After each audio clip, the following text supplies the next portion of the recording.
Good evening. This is the Oscar Expert here with Brother Roe and a very special guest, Mrs. Oscar Expert. Hi. This is my coffin. And we have seen Poor Things, and we're going to review it now. We're all Yorgos Lanthimos fans here, especially Mrs. Oscar Expert here. That's right. From Dogtooth to Poor Things, I am loyal. From the letters D to P. Poor Things is about a woman, Bella Baxter, who has a baby brain transplanted into her head by a mad scientist, and she learns to discover the world through infant eyes and adult pleasures. It has a lot to do with her discovering sexuality, relationships with men, and how society wants her to behave. The film lends itself to a lot of comedy. I mean, the first half of this film especially had me howling. Willem Dafoe gets some great lines. There's a particular monologue here that I can't wait for everybody to experience, and I can't wait for it to be circulated around Twitter. Emma Stone acclimating to the world, and her physical comedy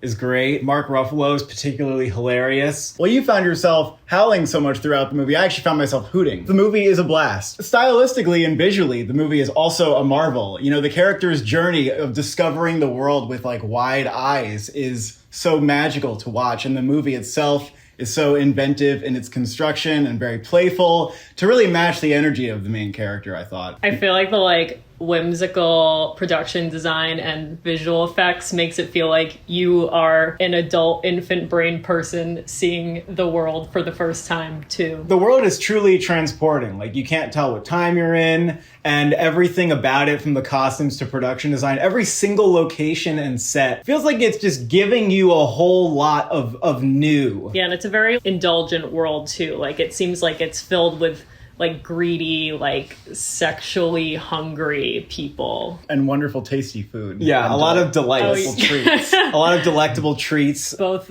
food and otherwise. Edible and fuckable treats. There are also things that are fucked that you could eat. Would you rather eat this set or Barbie set? Barbie's set would be better if you're teething. Towards the middle of this film, when Bella Baxter begins to explore and the film shifts from black and white to color, I was really moved. And I thought the music was a highlight in these scenes, playing to her joy and excitement, and it made me want to discover that world in my own world. It captured all the highs of being alive as Bella Baxter moves from a sort of hedonism to intellectualism. Yeah, I think what's really interesting about the movie is her intellectual hedonism. What I like the most about it is that it captures the joys of experimenting with life itself. As philosophical and idea heavy as the movie sometimes is, the movie wears its ideas in a really fun way, and it just wants you to kick back and have a rousing good time. It's very unpretentious and quite accessible for the kind of story it's telling and the themes that it's tackling. A highlight of this film is its commentary on gender and how men just have this insatiable urge to pin women down. Even though the film is exaggerated, I think it touches on something that's very true about our gender paradigm. One thing that I think the story does kind of innovatively is showing you different kinds of ownership over women. There's paternal ownership, sexual ownership, romantic ownership, or emotional, even intellectual ownership with barring people from accessing information in order to keep them at bay, that I thought was pretty interesting. The first half of this movie, maybe a little bit more, felt like it was fun and it had great ideas and it was super exciting. And this is really as Bella's discovering the world. I feel like there was a lot there to mine, and it did. Then towards the end, I felt like it sort of did a circle where we didn't really learn anything new. It ended up not really going anywhere that I thought was super interesting, which is weird because the film was very interesting in the first hour. Yeah, even though it had a lot to say, I never felt like it was challenging me the way some of Lanthimos' other movies have in terms of themes. The themes are laid bare. Yeah. I never feel like I have to dig for them. It could have gone in a more radical direction, given that Bella has this amazing and brilliant perspective, and she's very untainted by the world. I feel like where it ends up is sort of status quo. And that's all I'm going to say because I can't get into details. The character's journey is so exciting, and she's always evolving and changing and making big, bold decisions, which is exactly what I want in a protagonist. And that's why I was kind of disappointed that there was a certain point towards the end where you could have surveyed the character, and then the movie goes on until the end. This is the last 40 minutes we're talking about, and I feel like she was the same the whole time. And I think the movie could have maybe used that last leg to explore some darker territories that it kind of flirts with. I mean, it definitely does touch on darker aspects of life and horrible people that are in it. But the character has a lot of fun kind of moving through these spaces. That was kind of the area of the movie where I wanted it to kick up into even higher gear or really blow me away. Yeah. And I don't think it quite got there for me. Willem Dafoe and his protege storyline was never as exciting as the main storyline, and I didn't feel like it added that much. I don't want to say disappointed because I'm such a loyal fan, but a little less enthralled than I was by some of his other movies, just because of the fact that I didn't have to dig for the deeper meaning, and there wasn't maybe quite as much dread and biting sarcasm as I'm used to. The score by Jerskin Fredericks, just like the other elements of the film, maybe even more so, is abrasive and grinding and absolutely delirious. And the score also takes you to some really weird and strange and guttural dark places, and it also brings out the joy that Bella experiences in her more elated moments. It also captured the brightness of her point of view in a lot of the scenes, even when it's being very plucky and kind of off-putting. Excellent work. One of the best scores this year. Undoubtedly, best performance of the film goes to Emma Stone. Her character has a huge and noticeable arc throughout the film, which is really fun to see, and her physicality evolves throughout, just like Eddie Redmayne in Theory of Everything. And maybe, possibly in a reverse manner, actually. Yeah, it's like she has to play multiple roles within the movie because of how much Bella Baxter evolves. It's a hell of a unique performance. There aren't many actors who get to do that kind of thing and go there. Emma Stone is just such an adventurous actress with the roles that she's taking. Also, the comedic chops are insane. Her line deliveries were just perfect. And she never overdid the deadpan comedy. It was great. Mark Ruffalo is a fun choice for the sleazy playboy because he's not a stereotypically playboy-looking guy. He delivers on that really well. There's a point where every single line that he delivered had me laughing at it. I don't know where he pulled that comedy out of or how he was able to tap into every line to make it funny, but he's got this air of just pathetic frustration. Willem Dafoe. I think the character on paper probably wouldn't have come off as warm as what Willem Dafoe brings to it. He was a fun mix of weird and goofy, but also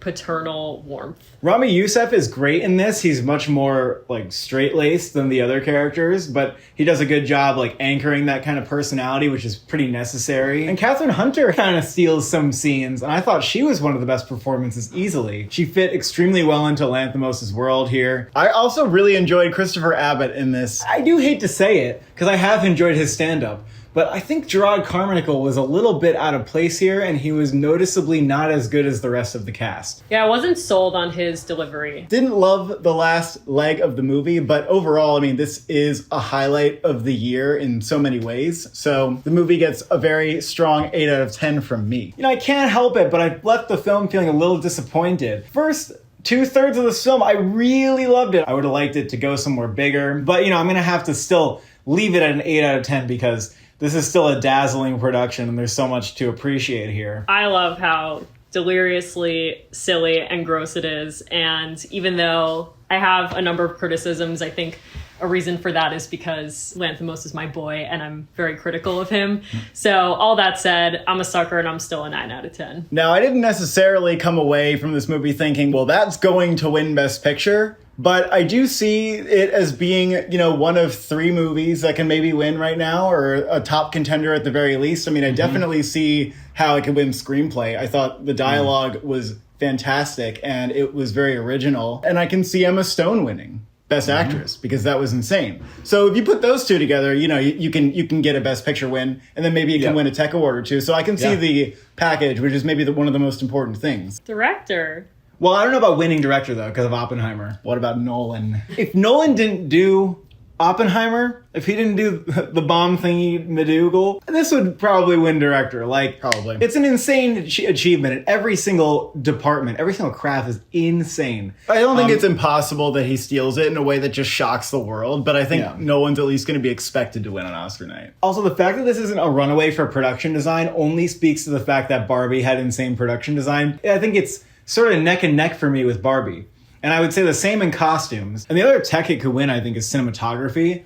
given that this year the only competition appears to be Oppenheimer. I think Oppenheimer's Oppenheimer's gonna probably win. number one. The other thing it could win is maybe supporting actor. What do you think about that? I didn't really Oh. think so. Look at a nomination. I thought it was Okay. just like good fun, you know? I do think the movie has some Best Picture winning chops. The story of Bella Baxter is very compelling and fun, and the movie is just like a burst of cinema. It's probably also more feel good compared to other frontrunners like Oppenheimer and Killers of the Flower Moon. And a lot of people are saying it's their favorite movie of the year. What are you going to do about that? Well, One of the that's best people films of also the think year. that about Oppenheimer and Killers. Poor Things, is not going to be hard for people to watch. Like, they're not going to have a hard time digesting the story. They're going to get it. They might go like, oh, that's a little gross. Oh my God, weird. But like, that's not going to stop you from loving it. I'll say this. If they don't nominate it for score, they're cowards. And I actually, honestly, I'm a little afraid that they'll snub it. I'm like weirdly like That'd be- a little that'd be afraid. insane. It'd be insane and it would suck. I don't really buy that it would get a sound nomination. It's one of those things don't where like either. maybe you could over nominate it if you wanted to. And there were some don't- spots where I thought it was pretty good. But You did? I didn't really yeah, see but I it. thought it was more the score didn't was really see really Yeah, building out The sound was never top of mind for me. I've been seeing people say visual effects for a nomination.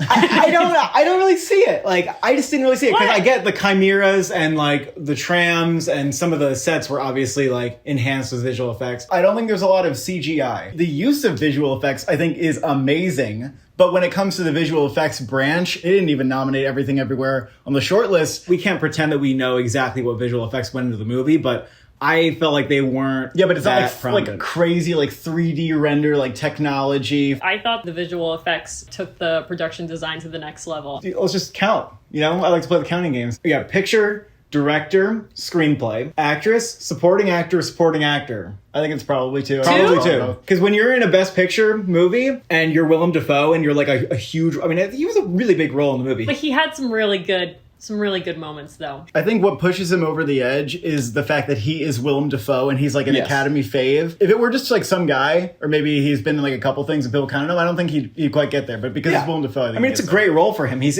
in it more than like Jamie Lee Curtis was in her movie and then Barry Keoghan was in his movie. Like, he's in it more than those people. Cinematography, editing, production design, costumes, score, there. makeup. That's 12. It's going to be double digits, folks. Yeah. Yee. Those are our thoughts on Poor Things and its relationship with Oscar. Thank you for watching. Thank you for subscribing. If you had to eat one set, would it be Barbie or Poor Things?